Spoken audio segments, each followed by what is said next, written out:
आप सभी को शुभ संध्या। मैं यह उम्मीद करता हूं कि आप लोगों की तैयारी अच्छे से चल रही होगी, क्योंकि त्योहार का समय भी बीत चुका है और अब आप लोगों को अपने लय में आ जाना होगा।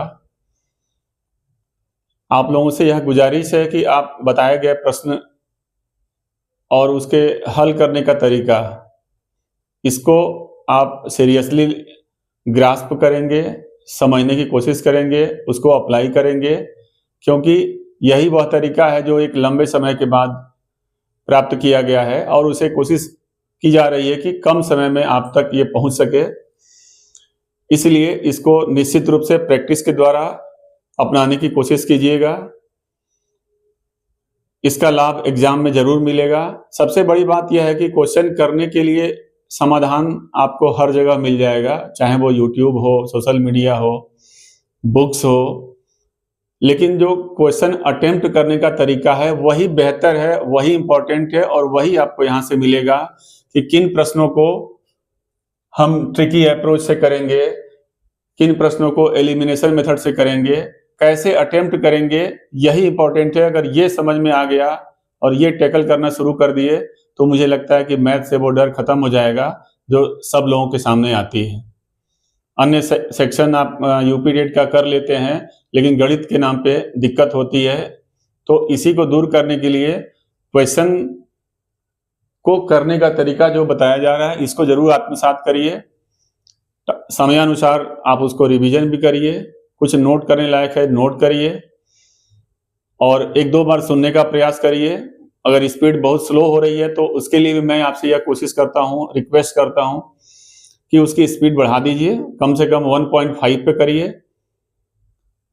हम समझाने के लिए ही स्पीड को स्लो कर देते हैं कि हम उन अपने वरिष्ठ अध्यापक और अध्यापिकाओं के लिए स्लो करते हैं कि उन्हें समझ में आ जाए, जो लंबे गैप के बाद पढ़ाई शुरू करते हैं। बाकी जो वर्तमान पीढ़ी है उन्हें तो समझने में दिक्कत नहीं हो रही होगी, उनके लिए हो सकता है कि स्पीड भी थोड़ी स्लो हो, ये मैं मान रहा हूं, लेकिन कहीं ना कहीं उसमें कुछ उनको बेहतर जरूर मिलेगा। एक मेरी रिक्वेस्ट आप लोगों से यह भी है कि वीडियो को अधिक से अधिक लोगों तक शेयर कीजिए, पहुंचाइए, ताकि अन्य लोग भी इसका लाभ उठा सकें। बाकी देर न करते हुए आइए आते हैं आज के प्रश्न पर। प्रश्न यह है कि यदि किसी संख्या का 30% उस संख्या के 3/4 से 63 कम है तो वह संख्या है। यहां फिर मैं वही कहूंगा कि यहां ना ही x मानने की जरूरत है, ना ही लंबा मेथड अपनाने की जरूरत है। यहां हम एलिमिनेशन मेथड,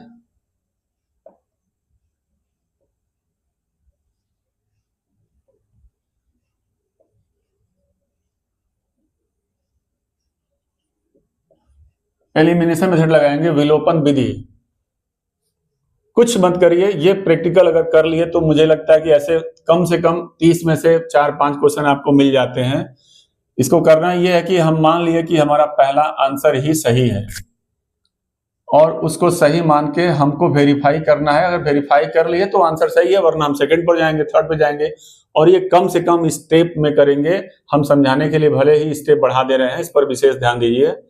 सपोज करिए कि कह रहा है कि यदि किसी संख्या का 30%, यानी यह संख्या हो गई का मतलब गुणा, 30% का मतलब 30/100, उस संख्या के यानी वही 140 जो आपने माना है, 3/4 का के की का मतलब गुणा होता है, 3/4 का मतलब 3/4, जो वैल्यू आएगी से 63 कम है, यानी इसमें से हम अगर 63 घटा देंगे तो इसके 30% के बराबर हो जाएगा। यही आपका अकॉर्डिंग टू कंडीशन, ये आप सॉल्यूशन में लिखेंगे। अगर ये दोनों तरफ की वैल्यू, लेफ्ट हैंड साइड और राइट हैंड साइड की वैल्यू सेम हो गई तो आपका आंसर सही है, वरना आप सेकंड पर, थर्ड पे, फोर्थ पे जाएंगे।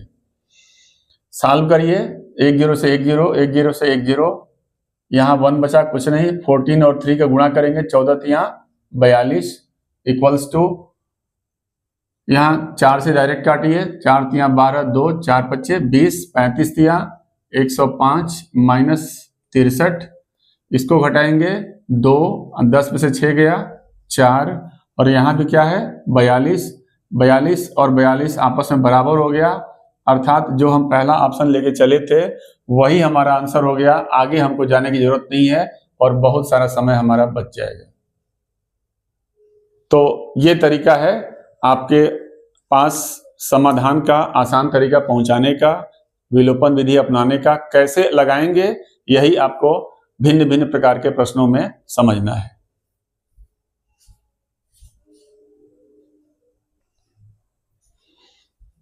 प्रश्न है 10 रुपए प्रति दर्जन की दर से केले खरीदकर 12 रुपए के 10 केले की दर से बेचने पर लाभ प्रतिशत होगा। बहुत ही बढ़िया प्रश्न है और यहां भी मैं यही कहूंगा कि आप कॉन्सेप्ट पे जाएंगे, टाइम टेकिंग होगा करने का, ऐसा नहीं कि आंसर नहीं आएगा। अगर हम कॉन्सेप्ट पे जाएंगे तो 10 रुपए में 12 केले, तो फिर एक केले का दाम निकालेंगे, फिर यहां से भी एक केले का दाम निकालेंगे, फिर घटाएंगे, लाभ निकालेंगे, फिर लाभ को क्रय मूल्य के आधार पर परसेंटेज निकालने के लिए फिर 100 से गुणा करेंगे, फिर आंसर आएगा। यहाँ पे इतना मस्त आपको ट्रिक मैं बता रहा हूं कि देखिए विद इन सेकेंड आप इसको सॉल्व कर लेंगे। ये क्वेश्चन क्या है, ट्रिकी अप्रोच वाला है।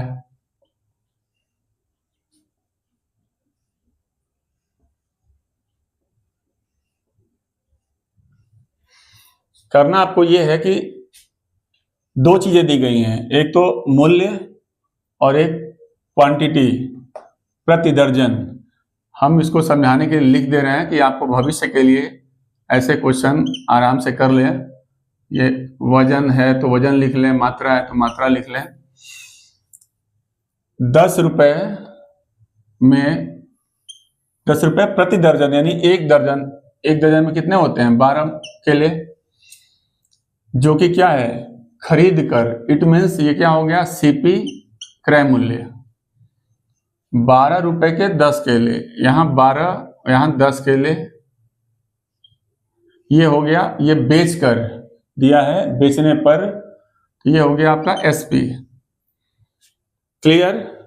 अब देखिए ये मूल्य है, जब ये सीपी से गुणा हम तिरछा गुणा करेंगे, फिर यहां से क्रॉस मल्टीप्लीकेशन, ये इस मूल्य से जो वैल्यू गुणा करेंगे वो क्रय मूल्य हो गया, इस मूल्य से जो भी मात्रा गुणा करेंगे वो भी क्रय मूल्य हो गया। यानी क्रय मूल्य 10 10 के 100 और 12 12 144, ये एसपी हो गया। जब 144 अधिक आ रहा है, सीपी हमारा 10 और 10 से गुणा करने पर 100 ही आ रहा है, वो कम है, इट मीन्स इस केस में क्या होगा लाभ होगा। और जब लाभ होगा तो हमेशा लाभ प्रतिशत पूछ रहा है, तो लाभ प्रतिशत को हम किस पर निकालते हैं, हमेशा क्रय मूल्य पर निकालते हैं। इसलिए सपोज करिए कि अगर हमको प्रॉफिट परसेंट निकालना हो, क्या होगा यहाँ पे प्रॉफिट अपॉन सीपी इंटू 100। इसको चाहें तो नोट भी कर सकते हैं, कॉन्सेप्ट की जरूरत भी नहीं है। आप जनरली आप जानते हैं कि लाभ हमारा कब होता है, जब हमारा विक्रय मूल्य क्रय मूल्य से अधिक होता है, और कभी भी लाभ जब हम निकालते हैं लाभ प्रतिशत तो क्रय मूल्य पर निकालते हैं। इसलिए ये कॉन्सेप्ट है कि हम लाभ निकाल लिए और वो क्रय मूल्य पर उसको 100 से गुणा कर लिए भाग दे करके। ये आपका हो गया फॉर्मूला, इसको रटने की भी जरूरत नहीं है, आप आराम से इसको कर सकते हैं। अब इसको हम अप्लाई करते हैं, तो प्रॉफिट परसेंट इक्वल टू लाभ हमारा क्या है 10 10 के 100 12 12 में 144, ये आपका लाभ जब विक्रय मूल्य से क्रय मूल्य को घटाएंगे, ठीक है। फिर क्रय मूल्य हमारा वही 10 10 के 100 हो गया, सॉल्व करेंगे घटाएंगे कितना आएगा इंटू 100। हो सकता है कि ये बोर्ड के एरिया से बाहर हो जाए,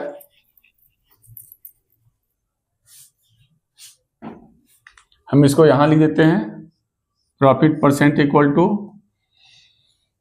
प्रॉफिट आपका 144 मैंने selling price minus cost price 100, मैं बता भी दिया गुणा करके, अपॉन कॉस्ट प्राइस आपका 100, घटाएंगे ये आएगा इंटू 100 कर देंगे, क्योंकि परसेंट निकालना है, इस परसेंट के लिए ही हम यहाँ पे 100 से गुणा कर रहे हैं।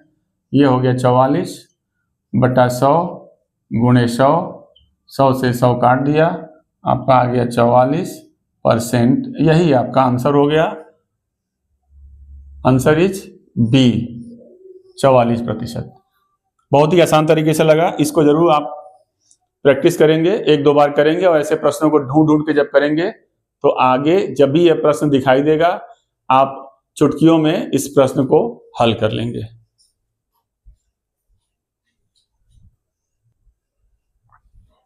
अगला प्रश्न है, कितने समय में 16.2/3% वार्षिक ब्याज की दर से साधारण ब्याज मूलधन का 5/6 होगा? हम लोग बचपन से यह रटते आ रहे हैं कि साधारण ब्याज बराबर मूलधन गुणे दर गुणे समय बटा 100। इंग्लिश में simple interest SI equal to P into R into T upon 100। हम उसी का इस्तेमाल करके इसको सॉल्व कर लेंगे। प्रश्न में जो दिया है एक बार लिख लें और जो पूछ रहा है वो भी लिख लें। कितने समय में, यानी हमको टाइम पूछ रहा है, और जो रेट है वो 16.2/3%, यानी कि 16×3=48, 50/3%। साधारण ब्याज मूलधन का 5/6 होगा। SI simple interest equal to मूलधन का मीन्स गुणा, अगर मूलधन P है तो इसका 5/6 होगा, यही बता रहा है, यानी कि हम इसको लिख सकते हैं 5/6P। बस अब वही फार्मूला आपका SI इक्वल टू मूलधन गुणे दर गुणे समय बटे 100 नोट करते चलेंगे, पुट करेंगे। यहाँ पे SI हमको पता है 5/6P, मूलधन हमने P ही माना है, रेट 50/3 और बटा 100, तो outer into outer, inner into inner, जब सॉल्व करेंगे तो ये 50/3 और गुणे 100 हो जाएगा। ये हो गया P into R into T, यही पता करना है, अपॉन 100 हमने लिख दिया। ये सॉल्व करेंगे, फिर मैं इसको भी बता दे रहा हूँ फिर से, 50/3 बटा 100, यहाँ कुछ नहीं है, हर में 1 मान लिया।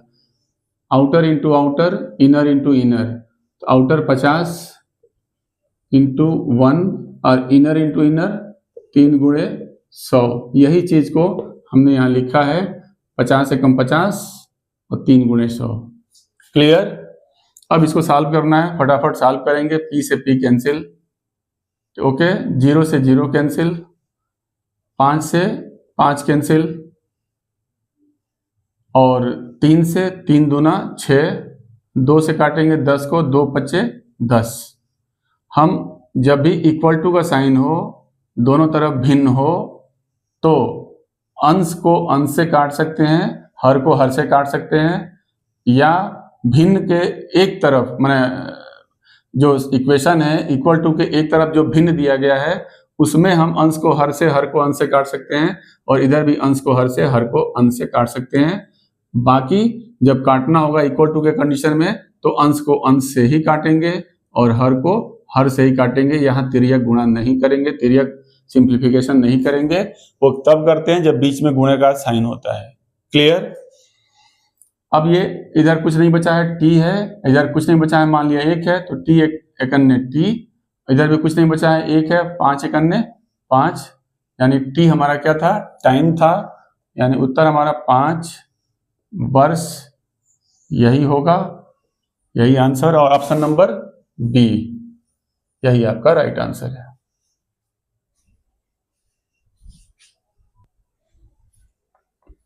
अगला प्रश्न है, दिए गए न्यून कोण के कोटिपूरक व समपूरक कोणों का अंतर है।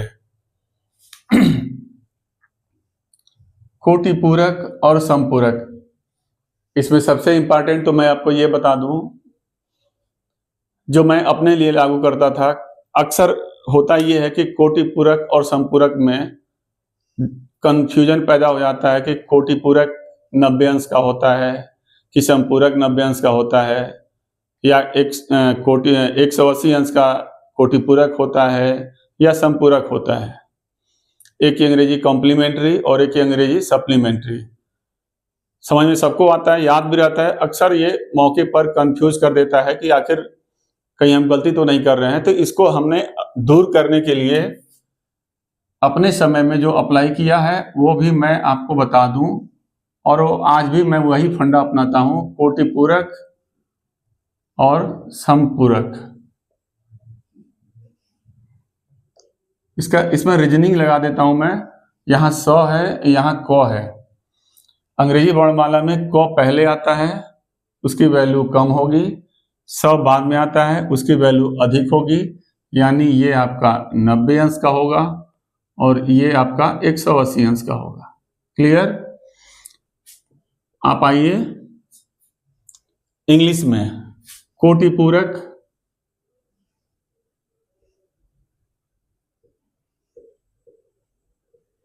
कॉम्प्लीमेंट्री और समपूरक, सप्लीमेंट्री। यहां भी क्लियर है। इंग्लिश अल्फाबेट की बात करेंगे तो शुरू में क्या आता है? सी, इसलिए इसकी वैल्यू कम होगी। और एस क्या आता है? बाद में आता है, इसलिए इसकी वैल्यू अधिक होगी। मुझे उम्मीद है कि यह डाउट आपको हमेशा के लिए दूर हो गया होगा। ठीक है, अब आते हैं प्रश्न पर। कोटि पूरक और समपूरक कह रहा है कि इनके कोणों का अंतर कितना होगा। आप आंख मूंद के ऐसे प्रश्नों को हमेशा और हमेशा 90 अंश देंगे। ये फिक्स है, ये कभी भी परिवर्तित नहीं होगा। इसलिए नहीं होगा, कोई भी कोण हो, सपोज करिए कि वो x डिग्री का है, कोई भी कोण, जब हम इसका कॉम्प्लीमेंट्री लेंगे तो 90 माइनस एक्स करेंगे, सप्लीमेंट्री निकालेंगे तो 180 माइनस एक्स निकालेंगे। और जब इन दोनों का अंतर निकालेंगे तो चूंकि कोण एक ही कोण दोनों जगह रहेगा और माइनस करेंगे तो जो ये कोण की वैल्यू है यानी x है वो कैंसिल हो जाएगी। और एक संख्या हमारी 180 है और एक संख्या हमारी 90 है, उसको माइनस करेंगे तो 90 अंश आएगा। इसलिए ये फिक्स है, कोण चाहे कुछ भी हो जाए, जब उसको कैंसिल हो ही जाना है। और यही दोनों फिक्स वैल्यू है जो घटाने पर 90 आएगी। इसलिए हमेशा इसका मान नियत होता है। ये इस चीज को हमेशा ध्यान में रख लीजिए। अब सपोज करिए कि किसी भी कोण की वैल्यू हमारी क्या है? x डिग्री है।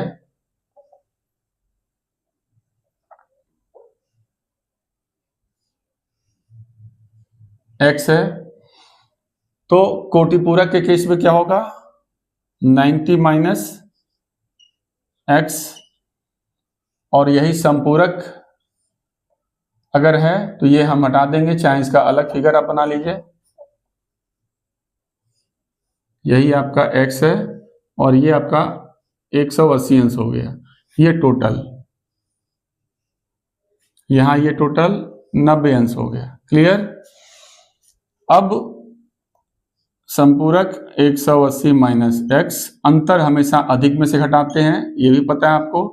यानी कि संपूरक supplementary angle minus complementary angle equal to पूछा है, वही क्वेश्चन आपका है। सप्लीमेंट्री आपने निकाला 180 माइनस एक्स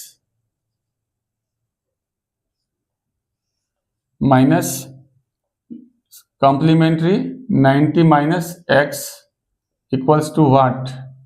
अब यही सॉल्व करेंगे तो 180 माइनस एक्स माइनस 90, और ये माइनस और माइनस क्या हो जाएगा? गुणा करेंगे तो प्लस हो जाएगा। x से x कैंसिल, 180 में से 90 घटाएंगे, कितना आएगा? 90 अंश। इसी को मैं बताना चाह रहा था, ये फिक्स है, x कुछ भी रहेगा कट जाएगा। 90 डिग्री, यही आपका राइट आंसर है।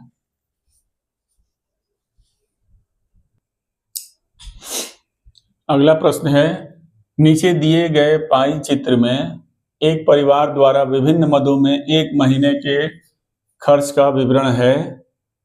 यदि परिवार की कुल आय 35,000 रुपए है तो ईंधन तथा भोजन पर कुल कितना खर्च हुआ है? अपने समय में ऐसे प्रश्नों को ढूंढ ढूंढ के हम लोग करते थे। पाई चार्ट देखने में बड़ा प्रश्न लगता है, लेकिन अगर उसको अच्छे से समझ लिया जाए तो मुझे लगता है कि पूरे पेपर में सबसे पहले इसे करना चाहिए। अब उसमें किस बात का ध्यान देना है, आइए हम उस पर चर्चा करते हैं। पूछा क्या है, एक तो दिया गया है कुल आय, यहां आप एक अमाउंट लिख लीजिए 35,000, ठीक है। एक्चुअल में पाई चार्ट का मतलब होता है कि किसी एक वृत्त को भिन्न भिन्न मदों में बांटा गया है। कभी कभी ये कोण के बारे में भी पूछ लेता है, उसका कोण की वैल्यू बताइए। उस केस में इस 35,000 को हम एक कंप्लीट एंगल यानी संपूर्ण कोण यानी 360, जब किसी बिंदु पर उसके परितः एक चक्कर घुमाया जाता है तो ऐसे में बना हुआ कुल कोण 360 डिग्री का होता है, 360 अंश का होता है। इसको हम इक्विवेलेंट करके फिर उस क्वेश्चन को सॉल्व करते हैं। फिलहाल इसमें कोण की बात नहीं की गई है, इसमें केवल प्रतिशत के रूप में दिया गया है, यानी कि ये टोटल प्रतिशत जो होगा वो 100% होगा। बस ये ध्यान देना है, यहाँ प्रतिशत और यहाँ कोण, दो तरह के क्वेश्चन मैं उनको भी इसी में समाहित कर दे रहा हूँ कि आपको कभी कोण वाला प्रश्न भी दिखाई देगा तो वहां आपको डाउट नहीं होगा और आसानी से आप कर सकते हैं। यहाँ प्रतिशत की बात है, कंप्लीट प्रतिशत हमेशा 100 होता है, और कोण की बात करेंगे तो कंप्लीट एंगल हमेशा 360 होता है। उसी को इक्विवेलेंट मान करके जो भी वैल्यू दी गई है हम प्रश्न के अनुसार उत्तर देते हैं, ठीक है। अब यहाँ बात आती है कुल आय हमने लिख दिया 35,000, तो ईंधन तथा भोजन पर कुल कितना खर्च हुआ है। ईंधन आपका यहाँ है और भोजन आपका यहाँ है, कुल कितना खर्च हुआ है। ऐसे में यहाँ 10% है और यहाँ 48% है, यानी कि fuel plus food that is equal to 10 plus 48 58%। इसी की वैल्यू निकालना है। यहाँ तो आसान है कि हम इतने का 58% निकाल लेंगे, आंसर हो जाएगा। लेकिन मैं या हम लोग जो करते थे वह इस तरीके से करते थे कि टफेस्ट क्वेश्चन भी आ जाए तो हमें दिक्कत ना हो, और ऐसे में हम लोग करते क्या थे कि 100% इक्वल टू 35,000, तो उसमें हम लोग क्या करते थे कि 10% की वैल्यू निकाल लेते थे। एक जीरो यहाँ कैंसिल, एक जीरो यहाँ कैंसिल, यानी ये हो गया 3500। फिर इसका हम 1% की वैल्यू निकाल लेते थे, यानी एक जीरो यहाँ कैंसिल, एक जीरो यहाँ कैंसिल, 350। अब 100%, 10%, 1% ये निकाल लिए। आप कितना हो टफ क्वेश्चन देंगे, मुझे लगता है कि बहुत जल्दी हम लोग कर लेंगे। कैसे कर लेंगे, हमें निकालना है 58% की वैल्यू। इसको हमने तोड़ दिया दो पार्ट में, 50 प्लस 8, ओके। 50% यानी जो वैल्यू दी गई है उसका आधा, तो ये हो गया 35,000। तो 35,000 का आधा कितना हो गया, 17,500 हो गया। अब आया 8% का मैटर, इससे हम कंपेयर करेंगे 1 से।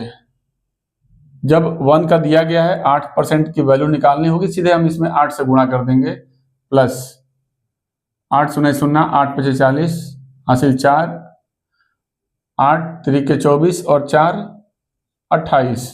बस यही जोड़ देंगे, हमारा आंसर हो जाएगा। 00 ऐड कर दिया। फिर यहाँ पे क्या है, 5 और 8 13 के 3, हासिल 1, 7 1 8 2 10, हासिल 1, 1 और 1 2, 20,300 रुपए। Option is B. कोई सिंप्लीफिकेशन नहीं, कोई माने ज्यादा काटपीट नहीं, 1% तक का निकालिए। कभी कभी देता है, कभी कभी दे देगा कि आपको कि ईंधन और कपड़े के बीच का अंतर क्या है। सपोज करिए यहाँ 10% है, यहाँ 11% है, इनके बीच का अंतर 1%। 1% आप निकाल चुके हैं, आंसर है 350। आप आंसर खोजिए और टिक मारिए। यहाँ मान लीजिए कि भोजन और किराए में कितने का अंतर है, 48 और 13 है, कितना होगा, मुझे लगता है कि 25 होना चाहिए, 35% होगा। अब 35% के लिए तुरंत हम 10 का सहारा लेंगे, 3 गुना करेंगे 3500 का, 35 या 105, वो 30 हो जाएगा। और बचा 5% जो 10% है उसका आधा, यानी 3500 का आधा 1750, इन दोनों को ऐड कर देंगे, तुरंत आंसर हम मिला लेंगे। फिर कभी कह देगा कि शिक्षा और भोजन पर कुल कितना खर्च हुआ, फिर हमने 16 और 48 जोड़ लिया, कंप्लीट कर लिया। उसके बाद हम इस 10 और 1 का 100 का सहारा लेंगे। कभी कहता है कि शिक्षा और ईंधन पर कुल खर्च कपड़े पर किए गए खर्च से कितना अधिक है। फिर हम 16, 10, 26 जोड़ेंगे और 11 का अंतर लेंगे तो यहाँ 15% अधिक है। फिर 15% की वैल्यू हम 10% और 1 के सहारे 5% को लेके और उसकी वैल्यू निकाल लेंगे। मतलब इस 100, 10 और N1 का इतना बहुतरफा और क्या बोलेंगे मैक्सिमम यूज है कि इसके आधार पर कितना हो कॉम्प्लिकेशन बना दिया जाए, आप विद इन सेकेंड आप आंसर लगाएंगे। जब इस पे आप प्रैक्टिस कर लेंगे तो इतना सब लिखने की जरूरत ही नहीं है। आप जोड़ रहे मुंह जबानी 58, 50 इसका आधा, 8 का गुणा करते, 2 वैल्यू कहीं किनारे 2 जगह लिखते और उसी को जोड़ देते, वही आपका आंसर हो जाता है और आपका काफी समय बचता है। इसलिए प्रश्न को मैंने तो प्रश्न तो एक ही किया है, लेकिन मुझे लगता है कि अनगिनत प्रश्नों का इंक्लूजन समावेश इसमें हमने कर दिया है, तो इसका लाभ आप जरूर उठाएंगे।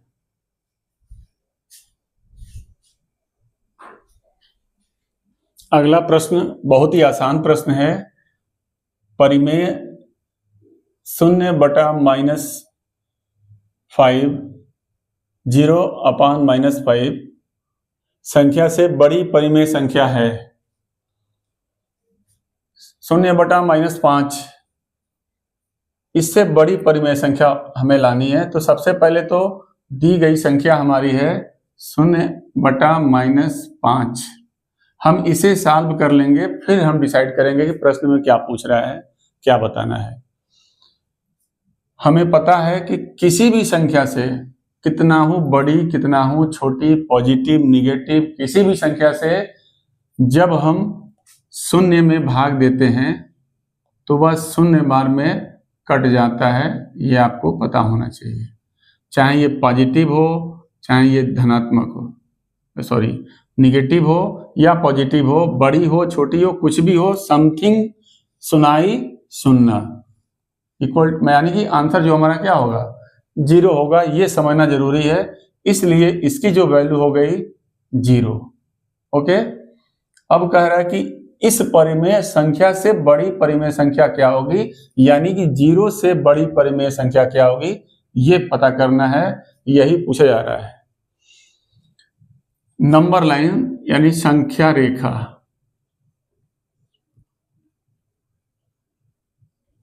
को हम कैसे डिनोट करते हैं। कोई लाइन खींचा, हमने एक संख्या 0 ले लिया, 0 से जब बाएं चलते हैं तो वो निगेटिव हो जाता है, दाहिने चलते हैं तो वो पॉजिटिव हो जाता है,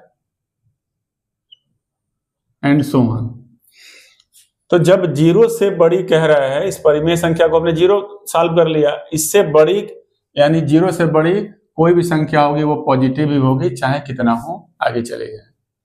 ओके, तो हमें पॉजिटिव लाना है, ये हमें सिंबल मिल गया, माइंड में रखना है। अब यहां आते हैं -1/4, मतलब ये कि ये कोई चिन्ह नहीं है तो प्लस है। हम माइनस और प्लस जब भाग देते हैं तो सीधे ये गुणा वाला फॉर्मूला यहां भी अप्लाई होता है, यानी minus divided by plus equal to minus, plus divided by minus equal to minus, plus divided by plus equal to plus, minus divided by minus equal to plus. जो यहाँ पे गुणा भी कर देंगे तो वही फॉर्मूला, भाग भी कर देंगे तो वही फॉर्मूला। यानी जब यहाँ अपोजिट साइन हो गया तो गारंटी हो गई कि ये आंसर जो आएगा वो निगेटिव में आएगा, यानी संख्या हमें पॉजिटिव खोजना है, 0 से आगे पॉजिटिव, और ये आएगा समथिंग माइनस, कुछ भी माइनस समथिंग आएगा तो क्या होगा, वो निगेटिव होगा, इसलिए ये नहीं होगा। बी पर आते हैं। माइनस डिवाइडेड बाई माइनस क्या होता है, ये कट जाता है यानी प्लस होता है, ये वैल्यू प्लस में आएगी, संभावना यहाँ बन रही है। बाकी को चेक कर लें, या माइनस या कुछ नहीं है तो प्लस, फिर वही अपोजिट साइन माइनस और प्लस, यानी यही हमारा ये माइनस, यानी ये भी माइनस होगा, इसलिए ये भी नहीं होगा, ये भी नहीं होगा, और यहाँ भी माइनस और प्लस है, यहाँ भी क्या होगा माइनस होगा, इसलिए ये भी नहीं होगा, और यहाँ प्लस में आ चुका था लेकिन हमने सोचा कि इसको भी बता दें। प्लस देखते ही आप दूसरे ऑप्शन पर आते और देखते कि इसका सॉल्यूशन हमारा प्लस में जा रहा है, तो वहीं हम आंसर मार के और आगे बढ़ जाते। Answer is B.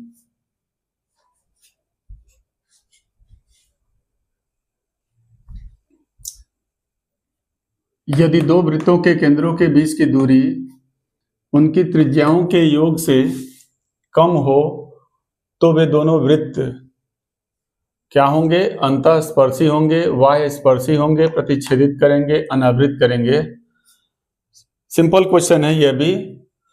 यदि दो वृत्त, सपोज करिए एक वृत्त यहां बना दिया हमने, एक वृत्त यहां बना दिया, के बीच दोनों वृत्तों के केंद्रों के बीच की दूरी, यहां केंद्र है, इनका है, इनके केंद्रों के बीच की दूरी यानी कंप्लीट ये जो दूरी है उनकी त्रिज्याओं के योग से कम हो, यानी ये आपका R1 हो जाए और ये R2 हो जाए, इनका जो योग होगा उनके योग से ये केंद्र के बीच की दूरी कम होगी, यानी जब R1 प्लस R2 करेंगे तो जो योग आएगा वो केंद्रों के बीच की दूरी से कम होगा। इट मीन्स इतनी जो दूरी हमको दिख रही है इससे वो कम होना चाहिए। तो उस केस में फिगर हमारा क्या बनेगा, यानी इतना फैलाव नहीं होगा। हम एक वृत्त बनाएंगे और एक वृत्त यहाँ बनाएंगे, ये केंद्र हो गया, फिर यहाँ केंद्र, इसकी त्रिज्या ये हो गई और इनके लिए इस केंद्र से इसकी दूरी हो गई। ओके, अब हम इसके लिए ये आपका R1 हो गया और ये आपका R2 हो गया, समझ रहे होंगे? ठीक है, कह रहा है कि R1 प्लस जो R2 है वो डायमीटर से क्या होनी चाहिए? कम होनी चाहिए, सॉरी डायमीटर नहीं, दोनों के केंद्रों के बीच की दूरी से कम होनी चाहिए। यानी अब क्या है, इनको जोड़ेंगे तो निश्चित रूप से इनके केंद्रों के बीच की दूरी से कम होगी जब ये प्रतिच्छेदित करेंगे उस केस में, क्योंकि ये वाला दूरी हमारा कॉमन हो गया जो कि डायमीटर से हमारा माइनस में हो रहा है और कंडीशन हमारा फुलफिल हो रहा है। केंद्रों के बीच की दूरी जो टोटल है वो R1 और R2 को जोड़ने पर हमारा क्या हो रहा है, उससे कम आ रहा है केंद्र के बीच की दूरी, इसलिए यहां फुलफिल कर रहा है। तो अंतःस्पर्शी कब होगा? जब आप ये वृत्त बना रहे हैं और यूं ही आपका एक अंदर वृत्त बन रहा है तो ये केस बनेगा। और ऐसे केस में क्या होगा कि इसके लिए केंद्र हमारा यहां से बनेगा, इसके लिए केंद्र हमारा यहां से बनेगा और इनके जो बीच की दूरी है वह कम होने का जो कंडीशन है वो इस केस में नहीं होगा। हम जब ऐड करेंगे तो इनके केंद्र की दूरी से ये दूरी अधिक हो जाएगी क्योंकि इसके अंदर ही दोनों फिक्स हैं, अतः ये नहीं होगा। वाय स्पर्शी होगा, यानी ये फिगर बनेगा, वाय स्पर्शी में ये केवल टच करता हुआ जाएगा, इस केस में ये और फिर यहाँ केंद्र से बीच की दूरी ये, इन दोनों का योग होना चाहिए और वो कम होना चाहिए, जबकि इस केस में ये बराबर हो रहा है, इसलिए वाय स्पर्शी नहीं होगा। प्रतिच्छेदित करेंगे, यही कंडीशन मैंने यहाँ पे दिखाया है कि ये एक दूसरे को क्या कर रहे हैं, प्रतिच्छेदित कर रहे हैं, तभी जाके उसमें कम होगा, इसलिए ये सही होगा। अनावृत करेंगे यानी कि वो ढकेंगे ही नहीं, दूर दूर रहेंगे, स्पर्श भी नहीं कर रहे हैं और इससे दूर भी रह रहे हैं, ऐसे मान लिए फिगर अनावृत, ऐसे। अब इनका और इनका, अब फिर ये केंद्र के बीच की दूरी, ये 100% इनके त्रिज्याओं का जो योग होगा वो इनके दोनों केंद्रों के बीच की दूरी से क्या होगा, अधिक होगा। सॉरी, इस केस में क्या होगा, अधिक होगा, क्योंकि ये जो बीच की गैपिंग है ये आपकी अभी ऐड हो रही है और हमारा कंडीशन क्या है, कम होगा, इसलिए ये भी आंसर नहीं होगा। आंसर इज सी, प्रतिच्छेदित करेंगे।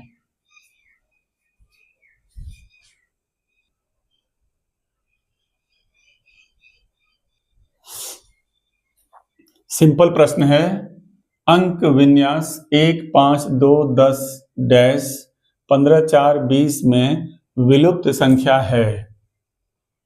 सीरीज है, मैं इसे फिर से एक बार लिख दे रहा हूं साफ साफ, 1, 5, 2, 10, यहां डैश 15, 4, 20।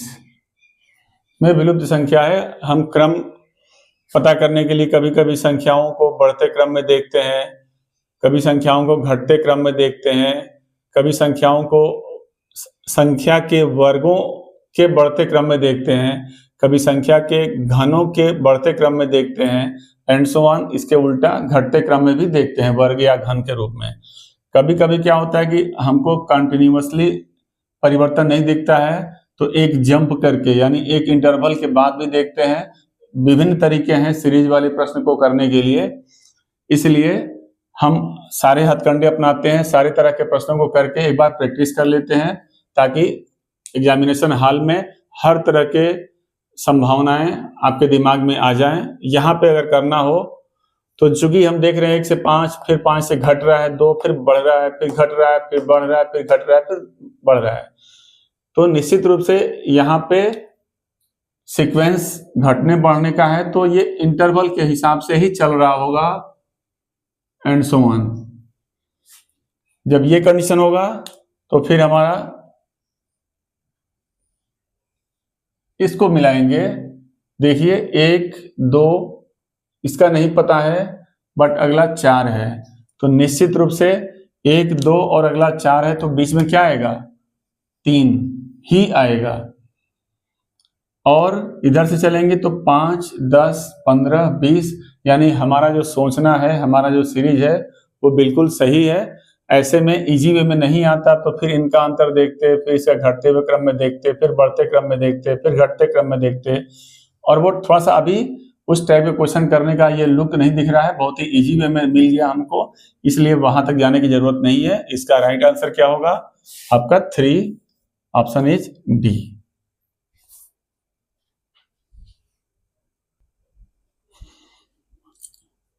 सबसे बड़ी बात, आज यह प्रश्न हम लोगों का इस दूसरे पेपर का अंतिम प्रश्न है। मैंने बहुत चेक किया, नंबर जो अभी आज का जो चल रहा है सीरियल नंबर, उसके हिसाब से 29 होना चाहिए, लेकिन कोई प्रश्न बाकी नहीं दिखाई दे रहा है। आप लोग भी एक बार चेक कीजिएगा, मैं भी एक बार चेक करूंगा, कोई मिसिंग है नंबरिंग करने में। ये 30th होना चाहिए, और आज के हिसाब से ये 29 आ रहा है। पीछे 3 दिनों जो बताया गया है, इन 3 दिनों में कहीं ना कहीं एक प्रश्न को मिस करके और सीरियल नंबर में गड़बड़ी हुई है। हम भी चेक करेंगे, आप भी चेक करेंगे, यदि कोई छूटा होगा तो उसको हम अगले क्लास में पूरा कर लेंगे। इस प्रकार यह आज का अंतिम प्रश्न है, और दूसरा पड़ाव हम लोग आज पार करके अब तीसरे पड़ाव की अगले क्लास में शुरुआत करेंगे। आते हैं आज के अंतिम प्रश्न पर। यदि a और b धन पूर्णांक संख्याओं को 6 से विभाजित करने पर शेषफल क्रमशः 4 और 5 प्राप्त होते हैं, तब a² प्लस b² को 6 से विभाजित करने पर शेषफल है। हमें शेषफल बताना है। हमें यहाँ करना यह है कि a और b धन पूर्णांक संख्याएं हैं, a और b धन पूर्णांक है, को 6 से विभाजित करने पर, हम 6 से इसको भी 6 से इसको भी करने पर शेषफल क्रमशः 4 और 5। अब इसमें हम विभाजित कर रहे हैं, हमें उत्तर नहीं पता है। सपोज करिए m आ गया, यहाँ क्या आया गुणा करने पर नहीं पता, बट शेषफल पता है कि क्रमशः यानी पहले का 4, और यहाँ आप भाग देते हैं तो यहाँ भागफल नहीं पता है। उत्तर क्या है? मान लिया हमने n है, और यहाँ शेषफल कितना है? 5 प्राप्त होता है। ये है कंडीशन। इन दिए हुए कंडीशन के हेल्प से पहले हमें दोनों संख्याओं को प्राप्त करना होगा। जो दी हुई संख्याएं हैं वो क्या होंगी? इसका मतलब कि जो आपका a है यानी भाज्य, जिसको हम बोलते हैं डिविडेंड, ये आपका डिवाइजर, डिविडेंड, कोसेंट, रिमाइंडर, यानी भाजक, भाज्य, भागफल, शेष। उस आधार पे जो a है ये इन दोनों का गुणा होगा 6 × m। अब हम जो शेष आता है उसको जोड़ देते हैं तो हम संख्या प्राप्त करते हैं, वही a मिलेगा। या हम कह सकते हैं a बराबर 6m + 4। वैसे ही यहाँ पे क्या होगा? b = 6 into n plus 5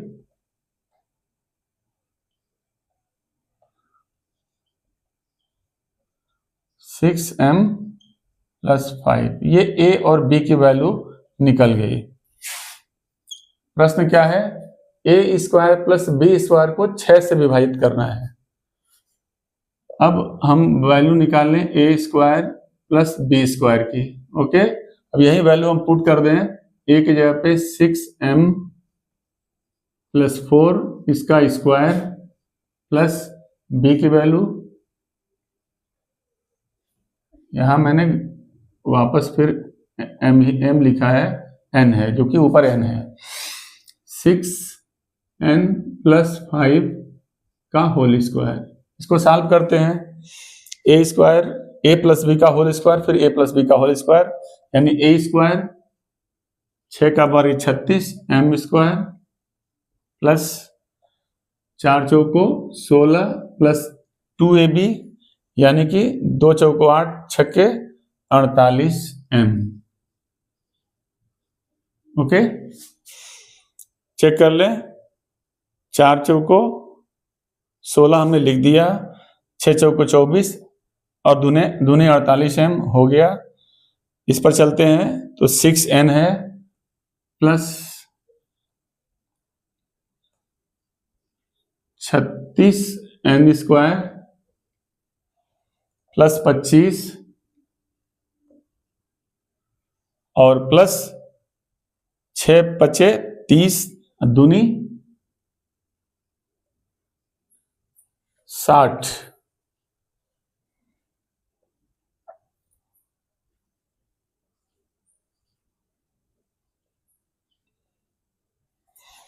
check कर लीजिए, 6 पचे 30 दूनी 60n, ओके, 25 और 36 n स्क्वायर हो गया।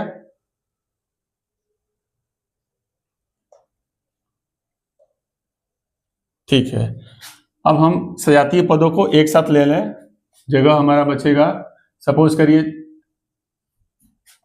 ये m वाला टर्म है, इसको लिख लें हम 36m स्क्वायर प्लस 48m,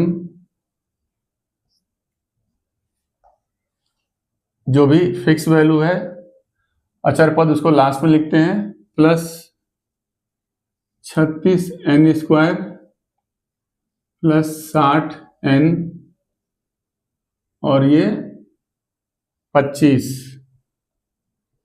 ठीक है,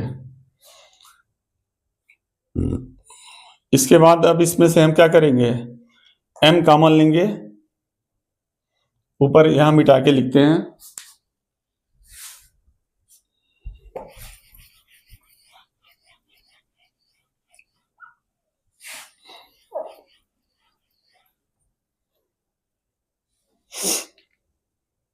इनमें से m कॉमन लेंगे या a square plus b square equal to 36m plus 48, फिर प्लस यहां पे n कॉमन लेंगे तो 36n चूंकि स्क्वायर है तो एक n बचेगा, प्लस 60। ओके,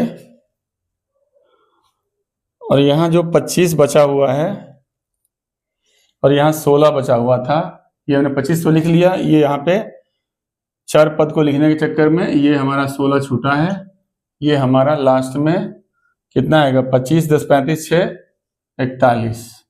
ओके, अब देखिए समझना क्या है इसमें, 36 है, 6 से कटेगा, 48 है, 6 8 48, 6 जाके 36, क्योंकि 6 से ही हमें चेक करना है। तो जब ये संख्या 36 हमारी 6 से कटेगी तो 36 का कोई मल्टीपल लेंगे, कोई भी गुणक लेंगे तो वो भी 6 से कटेगी, और 6 8 48 से तो कट ही रहा है। फिर ये भी वही हाल है, 36 है, 6 से कटेगा तो इसका गुणक भी कटेगा, और 60 6 जाएंगे 60, ये भी कटेगा, यानी ये टोटल संख्या 6 से भाग देंगे और ये भी 6 से भाग देंगे, तो ये पूरी संख्या 6 से कटेगी। जैसे हमें अगर संख्या आपका 14 है 14 को 2 से भाग दें तो 7 बार में कट जा रहा है, पूरा पूरा कट जा रहा है। अब 14 का गुणक कुछ भी आ जाए, जैसे मैं कहना चाह रहा हूं कि इसकी वैल्यू जैसे m है, 36 कट रहा है तो 36 का गुणक जो भी है, यानी 14 का गुणा हम 14 तिया 42 भी कर दें तो वो भी 2 से कटेगा, 2 दूना 4 तो 1 2। तो ये जब 36 कटेगा तो इसका गुणक भी कटेगा, और जब ये दोनों जुटेगा तो फिर इसका जो m की वैल्यू जो यहाँ रखेंगे वो यहाँ भी रखेंगे, तो फिर ये भी गुणक के रूप में पूरा आएगा, तो वो भी 6 से कटेगा। इसलिए पूरी संख्या 6 से कटेगी और ये भी 6 से कटेगी। बचा हमारा 41। जब 41 को हम 6 से भाग देंगे तो कितनी बार में जाएगा? 6 6 के 36, शेष कितना आएगा?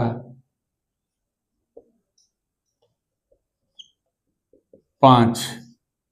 6 6 के 36, 5 41, यानी कि हमारा जो उत्तर है क्या है? बी है, 5 आएगा। समझ में आ गया होगा। 6 से ये दोनों व्यंजक कटेंगे, क्योंकि इनके मल्टीपल n और m कोई वैल्यू रखेंगे, 1 2 3 4 5 कुछ भी रखेंगे, कटेगा। बचा हमारा जो ये फिक्स टर्म है या कांस्टेंट है या चर पद है, इनको जब डिवाइड करेंगे तो यहाँ वेरिएशन आ सकता है शेषफल में, तो यहाँ जब नहीं कटेगा तो जो शेष होगा वो 5 होगा। यही उत्तर 5 होगा। आशा है आप लोगों को निश्चित रूप से इससे फायदा मिला होगा। इसे आप बार बार जरूर देखिएगा, प्रैक्टिस करिएगा। कुछ ऐसे प्रश्न हैं जो अब रिपीट होने शुरू हो गए हैं, वो जब आएंगे और एक बार जब हम बढ़िया समझा दिए रहेंगे तो निश्चित रूप से अगली बार जब भी दोबारा सामने आएगा आप उसे आसानी से और कम समय में कर पाएंगे। आज के लिए बस इतना ही। मिलते हैं अगले क्लास में। तब तक के लिए शुभ रात्रि।